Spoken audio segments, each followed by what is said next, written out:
So today's guest is Scott Fischer from Arizona. Fish and wildlife, Scott? I'm taking a Game and stab at it. game and fish. Game and fish. And that's one of the things I tell our listeners that across the country, they're all named a little bit different, and it's hard catching those. And then some of the titles are different as well. 'Cause some of us go paramilitary with lieutenants, captains, sergeants, that type of thing. And some have managers and supervisors, and it's all kind of different but the same. So, and how's Arizona go about as far as a command structure? So Arizona is one of those different states. We don't use the military nomenclatures. We've recently assigned rank, but it doesn't it hasn't fully taken hold. So technically, I am a lieutenant, and that's the position in rank that I hold. But my formal position is a law enforcement program manager. Okay. So, and what does everybody call you as far as is it just Scott?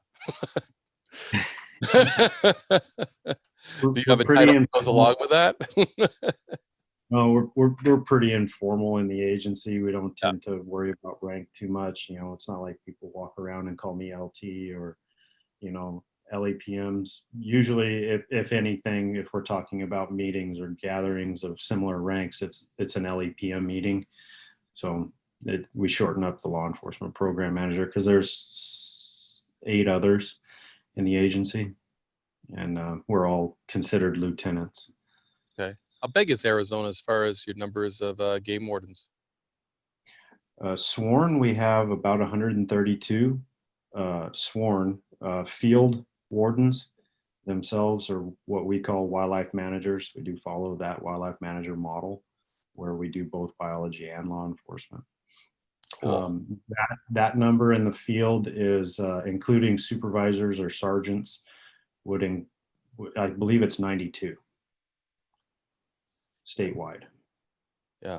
I say that's cool that you do both jobs, but doing my job as just strictly law enforcement with some collateral duties like stalking fish and certainly helping out the biologists. I can't even imagine taking on other other things because my plate was pretty dang full most of the time. So doing wildlife management as well as law enforcement, it just how do you balance those types of things and what types of things do you do and do they complement each other or I think they do complement each other pretty highly. It helps make you more of that wildlife expert in your district, in your patrol area. It gives you that intimate knowledge. We do, or our wildlife managers at least, they do all, I say all, but in coordination with strict researchers and biologists, that's their only function in our agency. Our wildlife managers are integral to any of those processes of survey work, hunt recommendation work. We're in a permit system in Arizona, lottery permit system. And so the wildlife managers are the ones who take the survey data and do all the statistical work to determine the proper amount of permits that are issued based off hunt success, um, recruitment into the populations, and they have to have their finger on the pulse of what's happening biologically in their district. They have to pay attention to habitat conditions, pay attention to recruitment and fecundity, and different issues of predator-prey relationship. So they have to have that intimate knowledge to be able to make those decisions, and ultimately, my view on it is that makes them uh, more of an expert, as I said, more of an expert in their district. And then you take that law enforcement piece, right? The conservation and management and law enforcement, and just add that on top. And yes, you're absolutely right. It's a full plate. It really is. You yeah. know, we definitely don't have the wildlife populations, that the Middle East and Eastern US has. So it's apples and oranges there. But we have our share of poaching just like everybody else, and wildlife violators. They're universal across the states, Right. and so you add that in there, and then you take away. We don't work a shift. We work when we have to work, and then that becomes a balancing act for the wildlife managers. So we try to preach healthy lifestyles, because if you could definitely work yourself into a bad situation, via stress and putting your personal life aside in Arizona. But I think our officers, to their credit, do a wonderful job of maintaining a healthy lifestyle and finding a balance. So Yeah, it's a that's lot. very hard to do. Yeah, it is a lot, though. You are correct. Yeah. I used to have a rule that you don't burn the candle at both ends, meaning if you go out at, 4 in the morning, you don't work till 10 at night. And they never listen to it. So, trying to make that healthy balance, because I know that's the way that I burn out really quick. So I just tried to pass that on, but no, nobody ever listened. They worked and they worked and they worked. So I think that's a game warden thing. So when there's always violators out there, and it's just hard to sleep, especially during this time of year. Yeah, absolutely. It's like trying to put a dog on a leash, right? I mean, they want to go, they want to get them, and you can go out there and get them, but at what cost, right? Yeah, no doubt. Exactly. And you got to think of yourself a lot more. So, like, Mhm. if you come across a deer, do you actually like try to get an age out of it? Do you take biological data? You have 100 successful. Do you do all that as part of your check, or?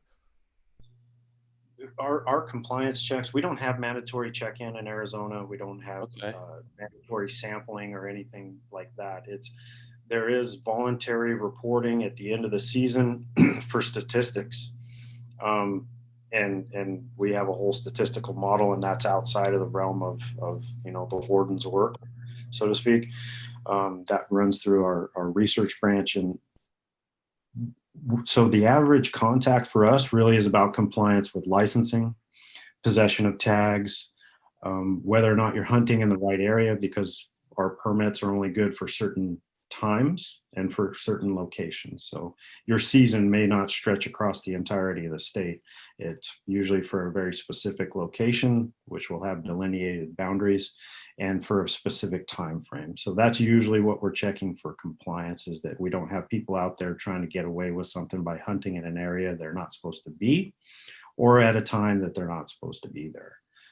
Um, and then on top of that, the myriad of other violations that could be present. If let's say like buddy hunting, like maybe there's two or three guys going out to help one guy who has a tag, but all of them are carrying rifles. That happens from time to time. Um, Different regulations with regards to weapon type. Maybe it's a muzzleloader season, like you said. You got a hunt. You've been toting around your smoke pole, Mhm. and say we do have muzzleloader only seasons. Maybe somebody's trying to get away by toting a rifle, or during the archery seasons. That's a big one. Someone may be trying to sneak a rifle into the season and take the easy way out. So compliance with weapon type, method of take is what we call it. Um, those are the primary things we're really looking for. So, it's really just a lot of hi howdy and trying to determine if we're finding violations on each contact. Uh, you know, Not a lot of poaching specific stuff during the seasons, rather just compliance work. Yeah. And we had talked about it before too. I got to start recording these quicker so we don't go over the same thing. But Arizona, because of all your responsibilities, has a higher education requirement than a lot of other states doing a similar job. And because of you're doing your management. And I know that Arizona is currently open now to taking applications, or maybe you're closed, but you're going to be filling some positions. So maybe you can talk about the qualifications. I know a lot of our listeners are inspiring game wardens. Yeah. Being part of the training program, I do a lot of the hiring work. We don't put that through our human resources section. And I am actually later today, I'm going to be reviewing applicant packets.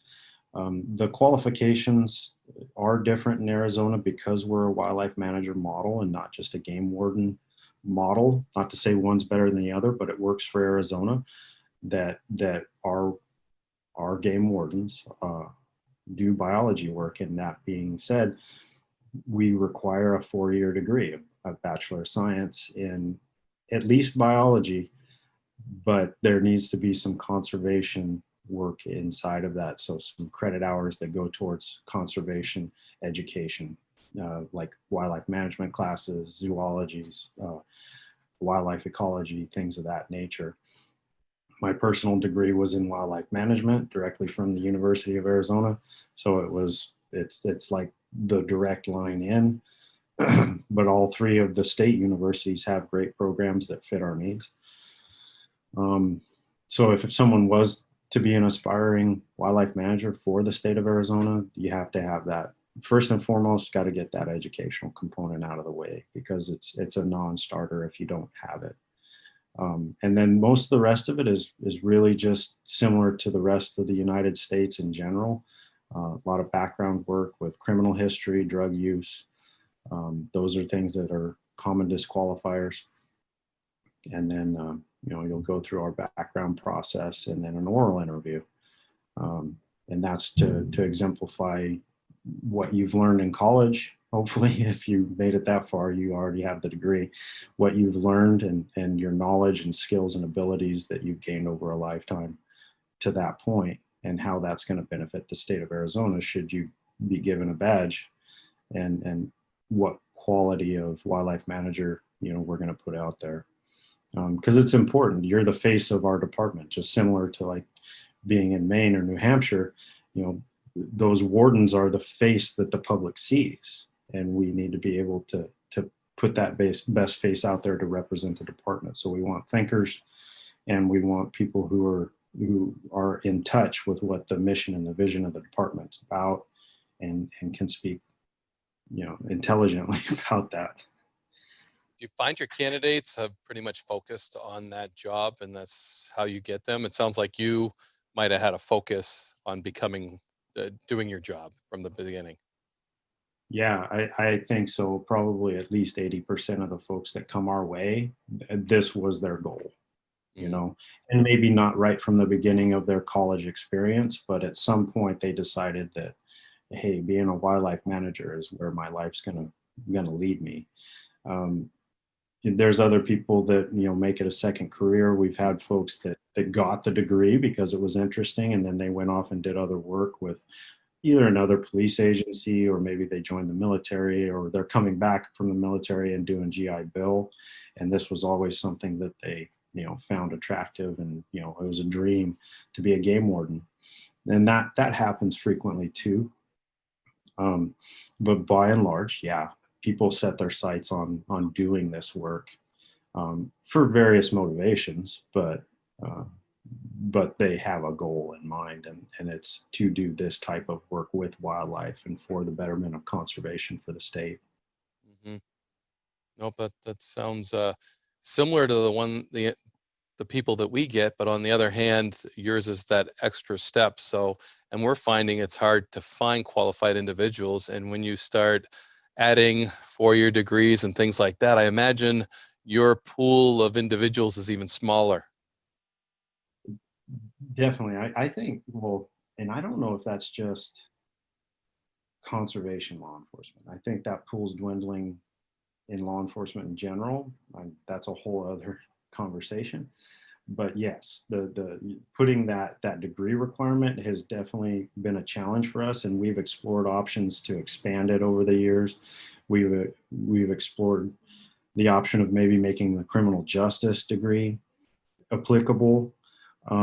We've explored expanding to just straight biology and not having that conservation focus. And we have loosened those reins, so to speak, over the years to see if we could bring in more applicants. And it's had mixed results, honestly.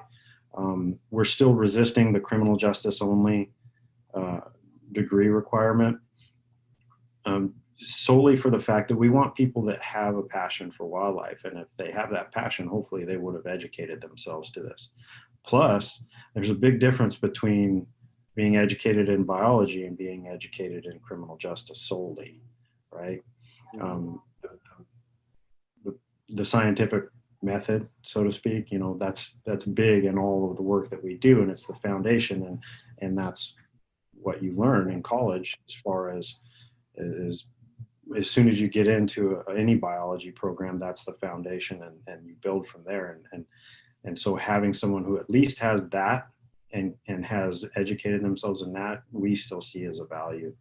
Um, so I don't know if we'll ever truly move away from the biology requirement, but we're still on the fence. But it's made our hiring difficult. Yeah, we used to. I've heard stories from back in the day, you know, the old timers, so to speak. They would talk about applicant pools of 600 plus for 3 positions, and I'll tell you this last round of applicants that I'm reviewing, and this isn't all qualified applicants. This is all applicants. I think we're at like 120. So then you whittle it down to those that have the correct degree, and we might be at closer to 20, you know, and then you continue to whittle it down with the psych and background work, and we might get a little closer to 10. And do you have physical requirements too in Arizona as well, as far as physical PT, that type of thing, physical training? Absolutely. Pass and Absolutely, yeah. Once you get to the academy experience, there are minimum standards of all officers in the state, and you know, we don't fall outside of that. That's an AZ post requirement, right? Our governing board for peace officers in the state of Arizona, they require certain physical minimums, you know, and they're wrapped around things like running and push-ups and sit-ups and flexibility and things of that nature. So we have to adhere to those standards too.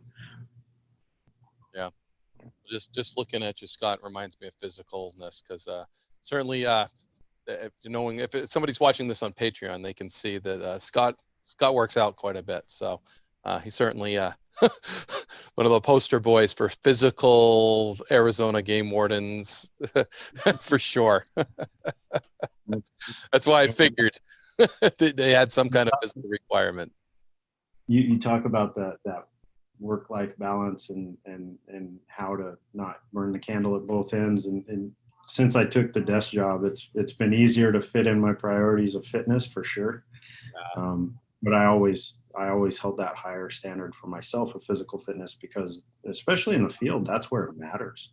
You know, you never know what you're going to run up on. You might be hiking 10 miles to do a recovery one day, and at the end of that day, you might find yourself in a physical altercation with a suspect. You know, you never know.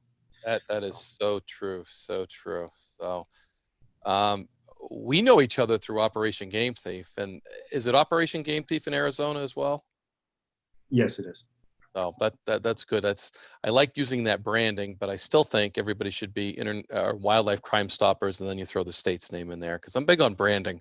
So that's why I just all the different agencies with the different names, it would take so much money to rebrand everybody the same, but consistency across the country, I think it would be helpful when we try to get a message out, a unified message. Like most of our messages are very unified to begin with, and then to create something unified, I think, is a better branding technique. But that's just me.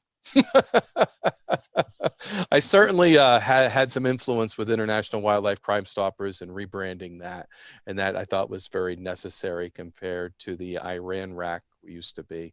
And I don't even know what that stands for still. International Association of Resource Crime Stoppers, or something. I don't know. It was something. That was exactly my point. It was very confusing. International Wildlife Crime Stoppers. So much easier to remember. And I always I throw this out on the show a lot. The best thing about International Wildlife Crime Stoppers, no matter where you are in North America, you can go to their website, click on it, and how to report wildlife crime. So I can go to Arizona, click on Arizona, and they tell me how to report a wildlife crime in Arizona. And so, you know, some of the fundamentals came out of Arizona for that. I believe the compact was Arizona was a big lead in getting our compact together, which is basically if the violator violates a fish and game law within that state, and another state has a similar law, and there's a license suspension attached to it, that they lose their license in that state or province. And I believe almost everybody is under that, except for maybe 1 or 2 states left. I know Massachusetts and New Jersey, we're still in the process, and I think we're done. Yeah. They may even be on board. So that's pretty cool that's going on. But yeah, so that's how Scott and I know each other, is through International Wildlife Crime Stoppers and going to the conferences together and working together towards a greater good in the wildlife crime. So do you have a good poaching story? Because the Warden's Watch listeners just love a good case story. And if you could share one of yours from Arizona, I think that would be, I mean, we were talking about mini white-tailed deer before I started recording. Coos, and I live in Coos County. But it's actually spelled Coos, same as the deer, right? Yeah, same as the deer. And in fact, the correct pronunciation is cows in Arizona. It's named after a biologist, as is typical.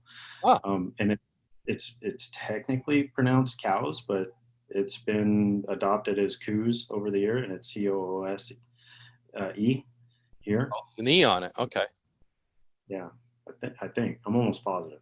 Yeah, you're probably right, because ours is Coos, and we have the asterisk above one of the O's to make it that way. And my county's named after an Indian chief, Chief Coos. So I just thought it was interesting but everybody mispronounces Coos as Coos County. So that when you had the Coos deer, I was like, well, that's kind of like our own county deer. But that's something personal for sure. But it certainly has stuck out with me. So, and they're a mini whitetail. So basically, huh? Yeah, they are. They're substantially smaller than eastern whitetail for sure. But But I just don't have tons of poaching cases with involving coos, but one of my best ones was actually my last one before I took my desk. Um, and to kind of jump into that, it was one of those cases that just was good fortune, right? All the stars aligned, and it was almost minimal investment on my part. I love those. Uh, yeah, it wasn't even in my district. So I happened to be in Phoenix, the capital of Arizona, and I was just traveling back from Phoenix to Yuma after a meeting, and my department cell phone rings while I'm in transit, and I was very close to home. I was just outside of Yuma, which is where I was living at the time, and the phone rings as I'm passing a small town called Welton, and that's about 25 miles east of Yuma. It's mostly an agricultural community, and it was a number I didn't recognize, but I answered it and identified myself, and it was someone I didn't know, and he wanted to directly report a deer being poached as we were speaking. He was watching a guy running a light in an alfalfa field and said he had just shot a doe that was down in the middle of the field. And I asked him where he was, and so I worked for, as a quick aside, I worked for Operation Game Thief as a dispatcher before I became an officer, and I took the phone calls, and then now I was a wildlife manager and had no idea that soon I was going to be running the OGT program. But it's a weird nexus, and sorry for the tangent, but Yeah, but no good. it all went full circle right there. And now I took a direct phone call from a reporting party, as we call them, and he was telling me what happened. I asked him where he was. He told me it was near Welton. I was like, well, I'm passing the exit to Welton, so here I come. And usually, if we're going to respond to a call for service like that, we're looking at 30 minutes or greater, depending on the size of my district at the time was 2,000 square miles. So response might have been 2 hours or better, depending on where the violation occurred. And so I was thrilled to have like a 5-minute response time, Yeah. and went out there, had the guy. I started getting backup called into me right away, because I didn't know. I knew there was guns in play, and it was getting very, very dark at the time, and I didn't know anything other than what I was told is this guy was shooting a gun out of his vehicle and had just killed a doe, and that he pulled his truck to the middle of the alfalfa field so it'd be very identifiable. uh, because that's not something you see here in Arizona. People don't drive through other people's fields. Um, I didn't know you had so fields in Arizona. yeah, mostly along river corridors. There's a lot of agriculture in Arizona, and everything from, I think it's winter cactus. left. I think Arizona. I think cactus is everywhere. So That's true too. That's true too. But there's a lot of agriculture in those fertile river bottom valleys, and that was where that's what Welton sits in, one of those valleys. So went out there and I was able to easily find the vehicle, but I couldn't find either of the two suspects that were described to me. And they had seen me coming, obviously, for headlights and other things. uh-huh. And so I just pulled my truck out into the field with them, and started running lights around trying to identify these folks, and hoping for backup soon, because now I'm all by myself. And finally found them. They walked out of the darkness, kind of from the southeast of me, from about 100 yards out, beyond the reach of most of my lights, and went into just interview and interrogation. Right, I knew the facts of what this witness had seen, and so kind of playing the dumb cop at the time, not wanting to give away my sources and all my knowledge, just started into the basics. Right, what the heck are you doing parked in the middle of this field?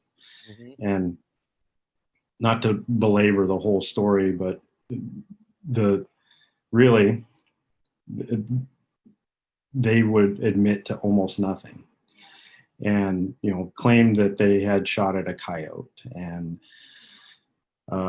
there was two of them, so I did the divide and conquer, still had, now about 30 minutes into this, still having no backup, because the rest of the backup was further away.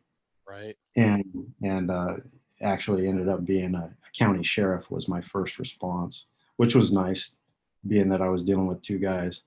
Once he got there, I was able to secure the vehicle, and which was nice. I kept them away from their vehicle originally, which was difficult given the terrain and what was going on, and darkness and everything else. But it was nice, because then I could get in their vehicle with their consent, and there was, I want to say, 18 different weapons in the vehicle. Holy Um, moly, that's yeah. it's A lot. that's a whole other story. Like, this guy, I guess, was moving in the morning, like the next day, and he had loaded all of his guns in. There was some family drama, I guess, and he was no longer welcome at his home. Oh my And goodness. so the first thing he loaded was his guns, and then decided to go poach a deer. But so when the county sheriff got there to help me out, Yuma County Sheriff, got there to help me out, I could secure that, and still kind of bouncing back and forth between the two, trying to play information off of each other. And the best that I could get out of them was that they had not shot, but shot at a coyote, knowing full well I had a witness that had watched them shoot a deer and watched it go down in the field before the sun went down.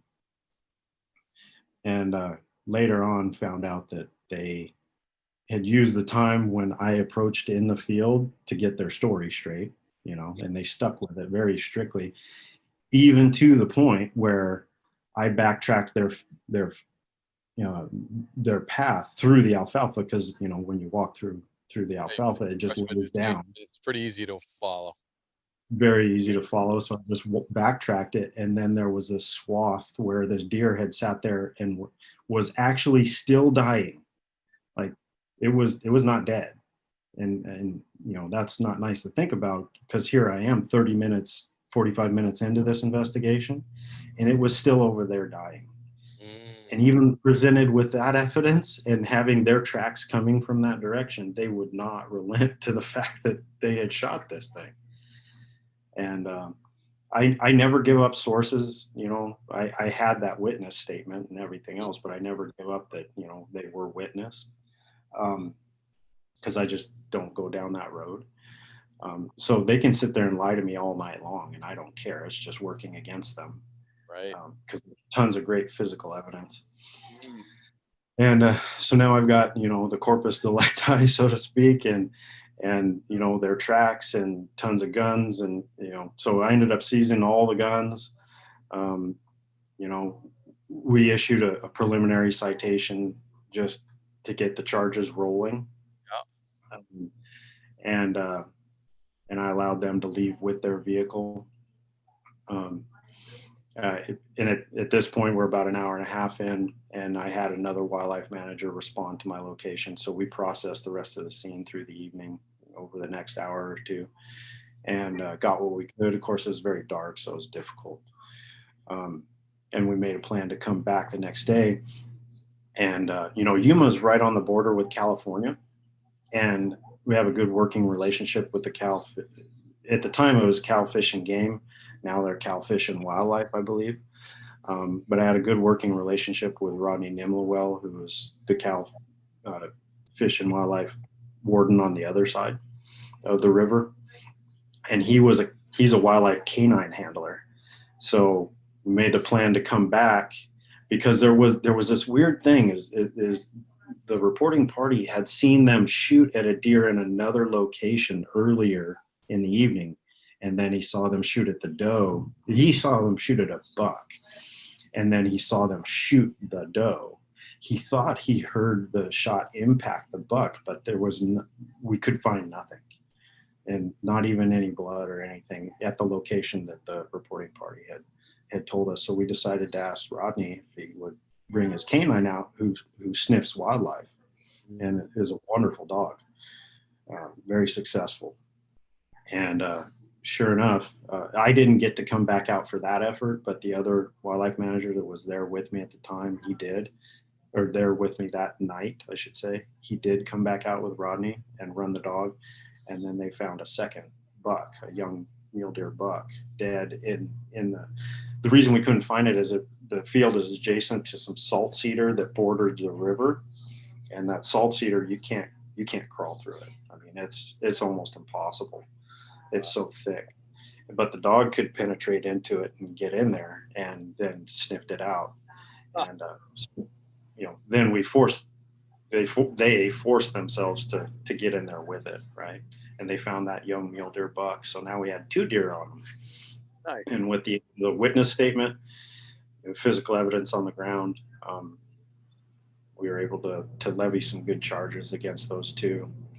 One for the unlawful possession. He was the one who wasn't the shooter. The driver was actually the shooter. And we got him for the unlawful take of both of those deer, plus the unlawful possession. And all of those are revocable offenses. So they're not going to be hunting in the state of Arizona anytime soon. And any of the compact states, because unlawful takes pretty much a universal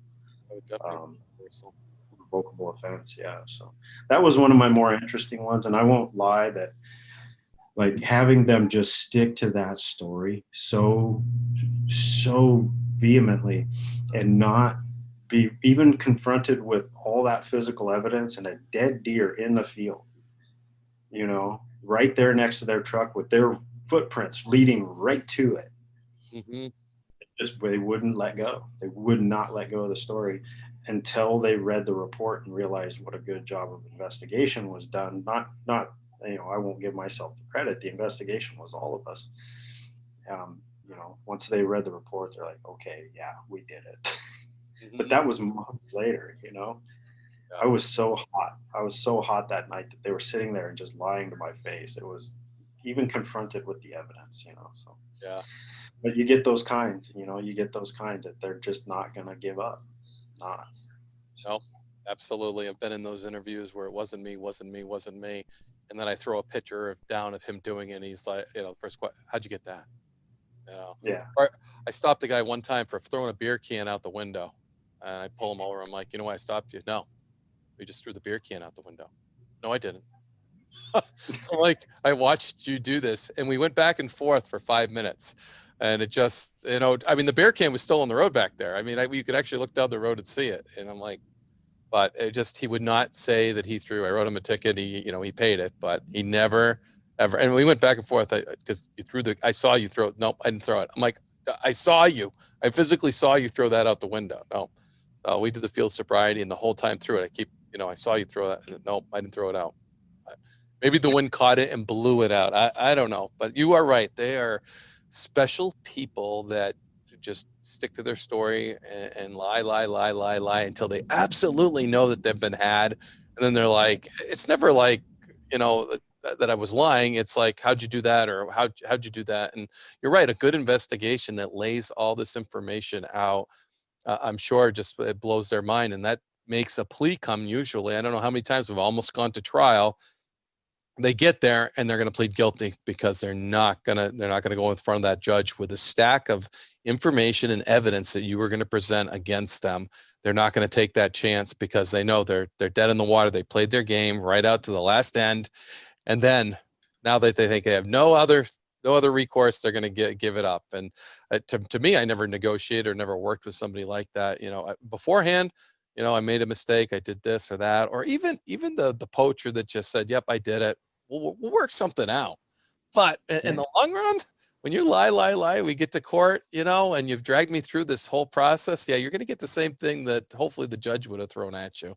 And Right. we'll work from there. But you are right. It's one of those, when you know that information and they lie to your face, it's just infuriating.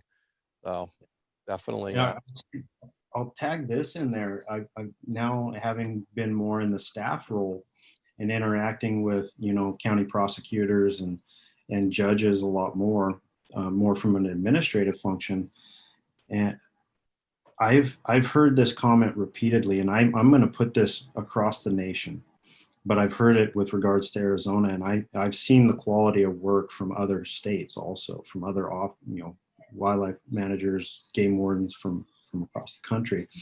And I've heard this comment before, that when we bring a good poaching case to the court, usually the county prosecutor is shocked at the level of detail and investigation that we bring them. And I've heard it at least once, that they've seen homicide investigations that were not that thorough.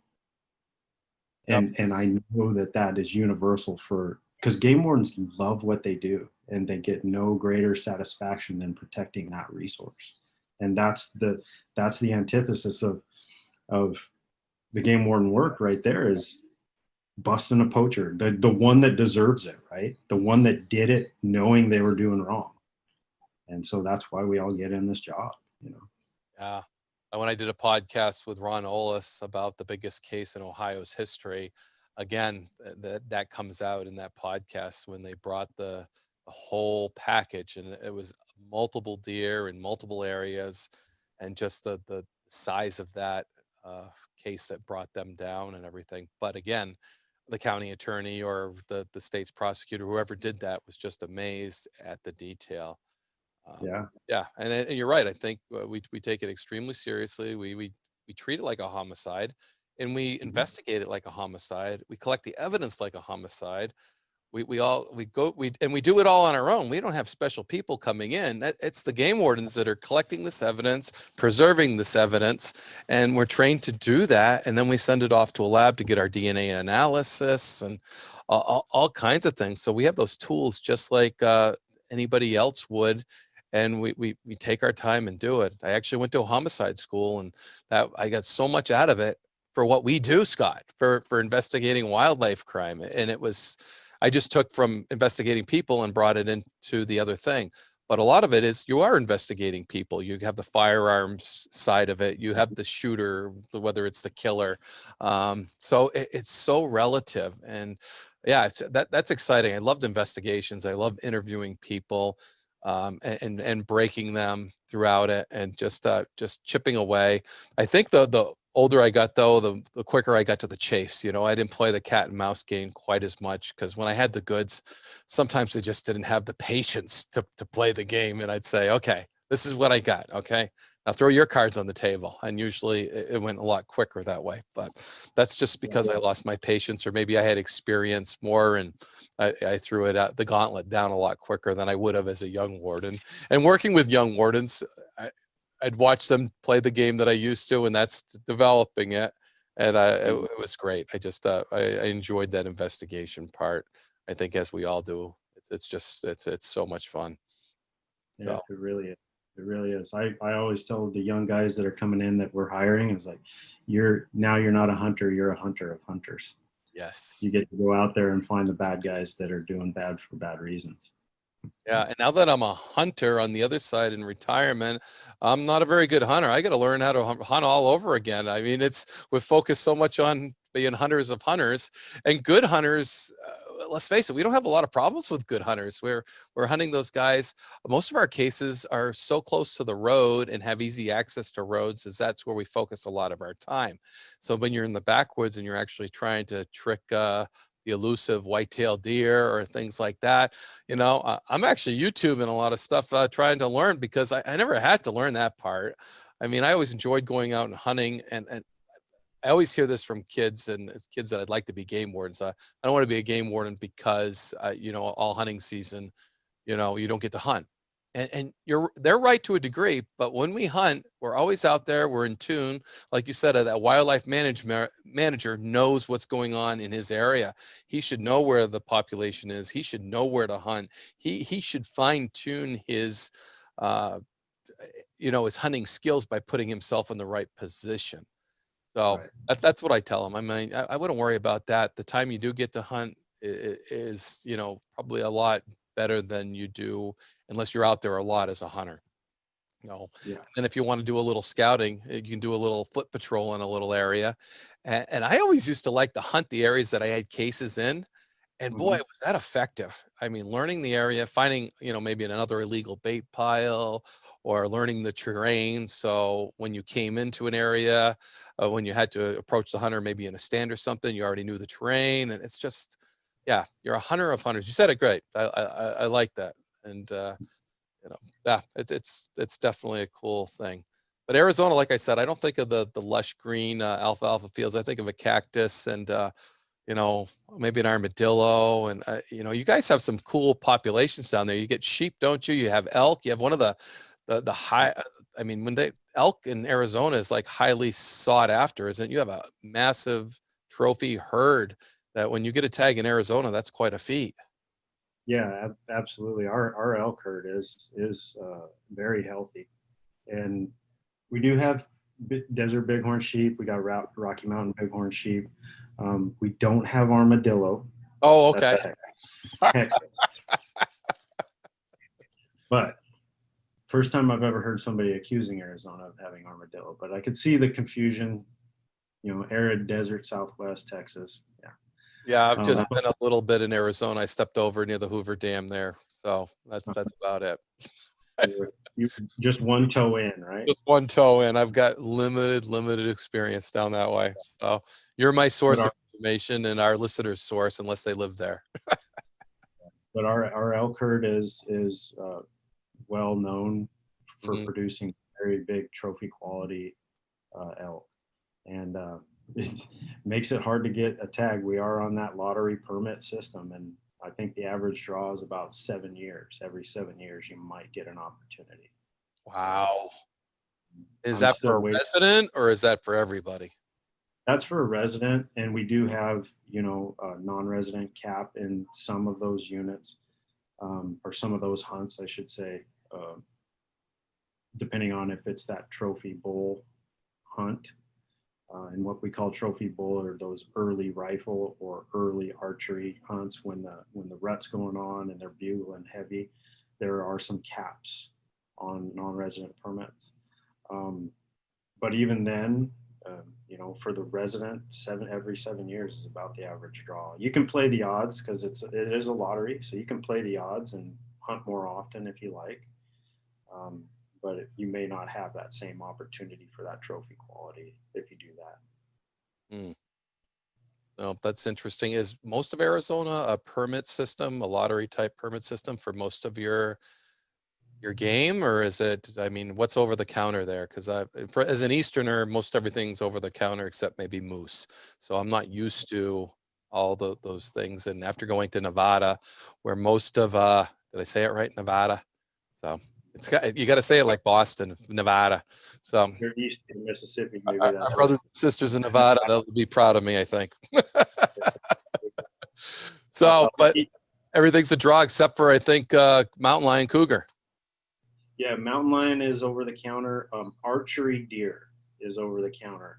And Wow. the archery, their seasons are there's still specific seasons, and there are specific areas to go.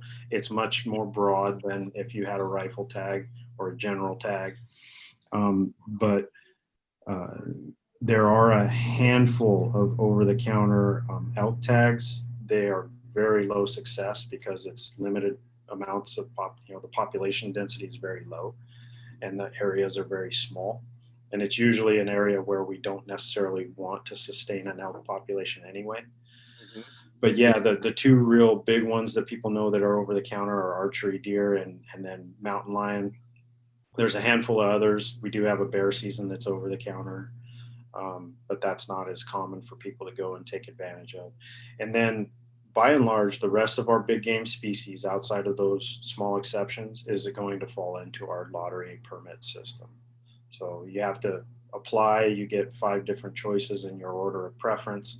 You fill out your application and then you get a random number assigned to you through the computer. And if you're one of those lowest numbers in that draw cycle, then you end up with a tag. Hmm. Interesting. Very interesting. Now, when you hunt out there, is it just shorts and a t-shirt? Because when I think of Arizona, I just think hot.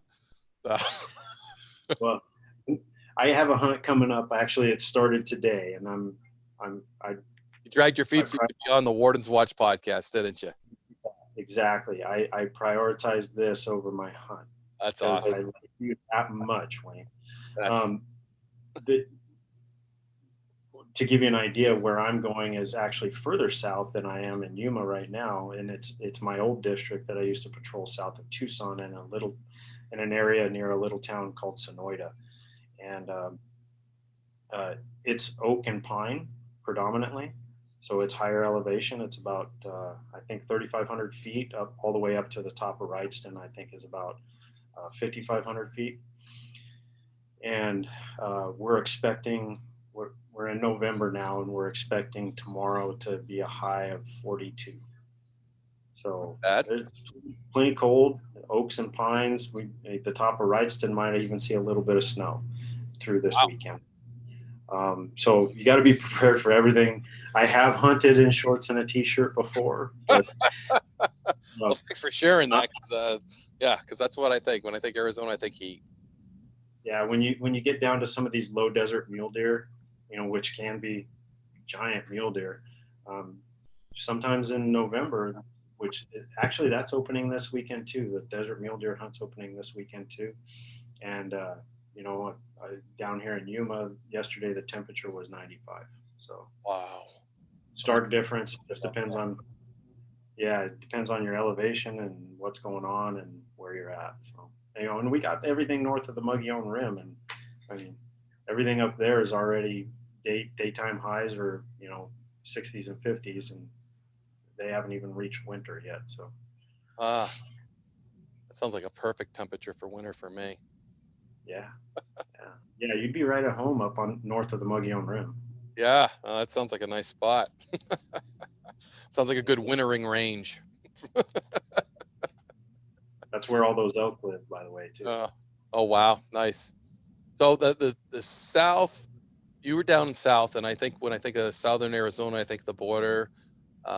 And you were actually assigned down that area. I was hoping you could share with us some of the border activities, wildlife slash illegal activities Yeah, going down on the southern border. My co-host John Norris is, that's where he spends a lot of his time, and with the drug stuff that he has worked with as a game warden and the environmental impact with that.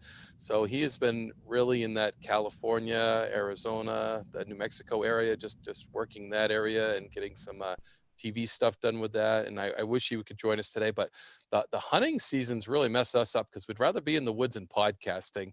And I get that because I was out there yesterday. I'm dang tired today, so it was a good day to wear me out and be able to chill today. And the temperatures came up to, yeah, they're gonna hit 60 today, Scott. So I was chilling.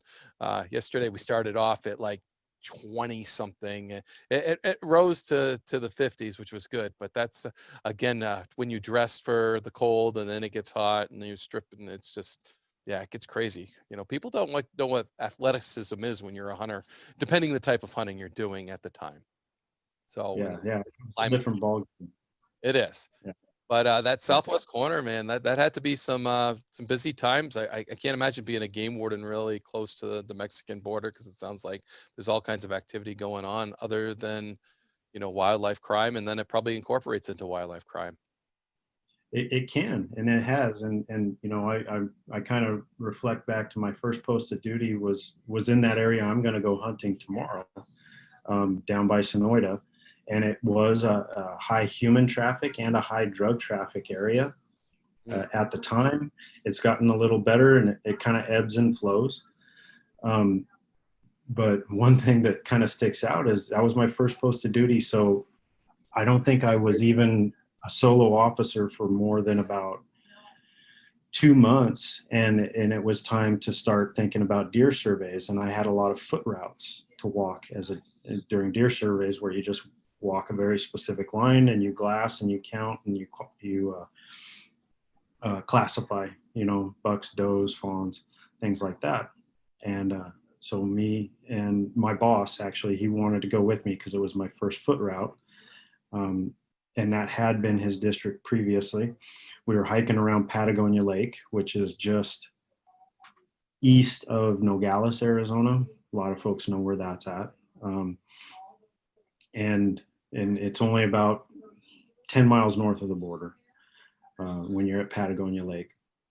And so we're hiking. We stop, I think it's every 200 yards, and you glass 360 degrees, keep your notes and quantify your data sheets for any bucks, does, fawns, and anything additional too. So if you see javelina, you count those too. And we were just moving along, you know, business as usual. And we got about halfway through the foot route, and we were on top of a plateau, getting ready to crest over into a deep wash, and with a mountainside on the opposite, or on, you know, in front of us, that we were going to work our way to. And there's a group of illegals, you know, just hunkered up under an oak tree, trying to evade us. We come to find out they had seen us before we seen them, and we're glassing them. And now, you know, we had our handheld radios with us, but radio communications, especially back then, I mean, we're talking, I'm almost ashamed to say this is 18 years ago. Radio communications weren't the best. And so it was everything we had to try to get out to our dispatch and try to get Border Patrol to respond to our location. And we counted, I think, 12. These were dope smugglers. They were what we call mules. And it was very obvious that they were moving, you know, drugs, marijuana, and because we could see burlap and backpacks and things. And the common thing is that at least one of them is going to be armed. You know, he's going to be protecting the load. So we decided not to just charge in and try to make apprehensions, because they were likely better armed than we were at that point. We just had our pistols. And so we kept eyes on, called in Border Patrol, and gave them our grids. And you know, the grapevine game, when you relay information to dispatch and then they talk to another dispatch. We watched the troops coming in, because where we were on top of this little mesa, you could see the highway below us about a mile and a half away, and probably about a 800 foot elevational change. And then they sent in the helicopter too. All of the Border Patrol agents pulled up along the roadside directly south of us, and then started hiking off to the south. Oh We no. were on the north side of the highway. Oh, And so we had to follow up with some more phone calls and try to get, you know, better grids. Something got lost in translation, and the helicopter was circling them where they were hiking, not circling us where we were, you know, about a mile and a half away. And thank goodness there was one Border Patrol agent who had listened to the physical description that we gave of the canyons and the mountains. We described the terrain, and there was one of the peaks was named. And so he went the opposite direction of everybody else, even though his brothers in green were hiking south. He hiked up to us. And when we saw me and my boss, his name was Kurt Botti, we saw them all going off to the south, and my boss is just old school cowboy type. He's like, "Hey, it's up to us. Let's go get them." That's great. I'm the new guy. I haven't been on for more than 2 months at this point. I was like, "Yes, sir." You know, and so we dropped all of our gear except for a minimal amount of what we would need to make an apprehension, and we took off running cross country up and down mountains and across the desert. And it's high desert, right? It's mixed in with lots of juniper and other stuff. And I learned a very valuable. And I'm fresh out of the academy, all right. I'm in good shape, and I've been doing a lot of running. And to my boss's credit, he was probably in his late 50s at the time. He was outpacing me going cross country. But I learned a very valuable lesson, and that is those the folks that are smuggling those drugs usually have more motivation and better conditioning than you do, because they do it for a living. There was no way on earth we were going to catch up to them. And we were only about 500 yards away when we started, and we had the advantage of trying to cut them off based off the terrain. And we never even came within 100 yards of them. But my first foot pursuit was cross country in the desert, chasing illegals, not chasing some poacher or anything else. So we never got anywhere near them, but we did finally, once we found that senior border patrolman, he saw us from a distance, and so he came in and tried to cut them off too, and there was just no way it was going to happen. But he was in comms with the rest of his folks. So next thing you know, the helicopter circling us, and the rest of the troops are coming in. And I think they did end up making an apprehension later that day. It wasn't the whole group, but they did end up tracking and putting hands on them. So it all worked out in the end. But I never would have guessed that my first foot pursuit was going to be after 12 illegals carrying big loads, a big load of dope. Mm. Like you And said, the stories went on. That was like a weekly occurrence down there, and I was down there for all of about a year, so vehicle pursuits, recovering abandoned, load vehicle, what they call load vehicles. And that's how if they smuggle dope in a vehicle, it's just called a load vehicle. I'd find those abandoned from time to time, and all kind. You just never know what you're going to run into. Is weird, because that's the terrain that they want to stay. They're trying to evade detection. mm, What better way to do that than out there where no one but the hunters are going to be? yeah, You know? no doubt. And the game warden. Oh, I Yeah, think across the country that game wardens run into odd things because people evading the police like to go to the woods. But I think yeah, yours is on steroids when you throw the southern border in there. So to and I'm sure California, New Mexico, all those bordering states, the game wardens experience a lot more down there. That is different than what we do. But certainly, I think a lot of game wardens across the country have come across homicides, drug activity, that type of thing. So. And the Canadian border, certainly have worked that quite a bit where I live, and yeah, I don't think it's renowned for it, but it certainly is a little more porous. And we did remote trips, and one of the best cases we ever made in my tenure was a moose case across international lines between Canada and New Hampshire, where the Canadians shot the moose in New Hampshire, and we unfortunately we caught them on the no man's land, which is our actual line. They call it the slash, the no man's land. That's the actual cut line. And they weren't actually in our state. It would have been a much better case had they been in our state. But we got them poaching the moose, and certainly that worked out good. And so that was cool.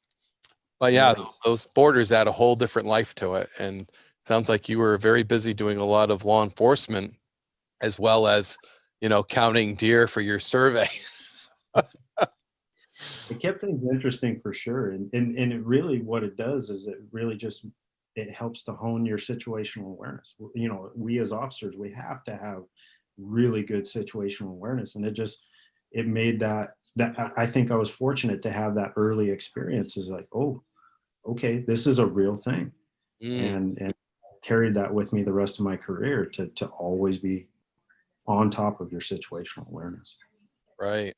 And I'm sure you got a little bit better at calling them in and giving better topography and things like that, learning from that. Cause I'm certainly, when you call in the troops and they go the other way, that's not good. So try to, and I know how communications are so frustrating when you can't talk and then you can't talk directly to them. And certainly in 18 years, we have come a long ways in communications with the Border Patrol and other agencies, which has been phenomenal in law enforcement work. So can't get any better. I think our cell phones are outdistancing our radios at this point. Oh, I think you're right. yeah. And that'll be our next radio will be your cell phone. It'll just be it'll be a radio cell phone. So Yeah. And I want to take a moment to recognize and give kudos to all of our state's dispatchers. The most critical component of what we do. I'm not downplaying the fact that they screwed something up. It's just the way things tend to happen, right? It's just that unfortunate telephone game. Yeah. You start the story in here, and by the time it gets there, it's a totally different story. Now, our dispatchers are our lifelines. That's what they are. They're our lifelines, and I have so much respect for dispatchers, so much respect, and they've been that lifeline through a whole career for me, literally, and are for every officer out there. And there's no tougher job, I think, because they deal with the front end of a situation all the time. And yeah, they don't get recognized enough, nor do they get paid enough. And they are some outstanding individuals. So yeah, no, for dispatchers, not putting them down whatsoever, because they have some of the toughest jobs in law enforcement or medical or everything they dispatch. It's the emergency up front that they start dealing with. And hats off to them. So it takes a special person to do it and make a career out of that. Yep, it does. Really. I couldn't do it. I did do it for 3 years. Wow. And it's given me a greater respect for them every time I'm out in the field. Yeah, no doubt, no doubt. So, well, Scott, anything, because this is Warden's Watch is as much your podcast as is my podcast. So, anything in closing? We covered a lot about Arizona. Now that I know it's just not about cactuses and heat, but sounds like an exciting place to come visit. It is. It's a beautiful piece of country, and it's diverse. I think that's the common misconception is that we have every life zone imaginable. Excluding the Arctic, right? But it goes all the way from lower Sonoran all the way up, into, well, not the tundra, but everything up above tree line, basically. And there's such a great opportunity to enjoy the outdoors and wildlife as a resource, whether it's consumptive or non-consumptive. But it's a wonderful place to live. It's a wonderful place to visit and enjoy wildlife and the resource in general. So I enjoy it, and that's why I've made a life here. I was born and raised here, and I love every minute of it. So, but as far as like parting words, we rely heavily on the public through our Operation Game Thief program to help us conserve and protect. And for Arizona, if you're listening in Arizona and need the phone number, it's 1-800-352-0700. There's dispatchers there 24/7 answering that phone. And we take every call very, very seriously, because the public is our lifeline to help protect our wildlife. And we make a lot of wonderful, wonderful cases off what people bring to us that we wouldn't do otherwise. We would have no idea about these violations if the public didn't give us that information. So we are heavily reliant on the good men and women who are out there enjoying the resource and have good morals and ethics and decide to take that step and make that phone call. So please, please help us continue to conserve and protect the wildlife. Boy, I couldn't have said it better myself, man. That was awesome. So, well, thank you for being a guest on the Warden's Watch podcast. I really appreciate it, giving us a taste of Arizona, and hopefully we'll get back there, and hopefully maybe Josh Hurst can even join us at one point. So another Arizona guy that I really enjoy talking to. So I'll drop him a little hint. Yes, absolutely. So thanks again, Scott. Thank you.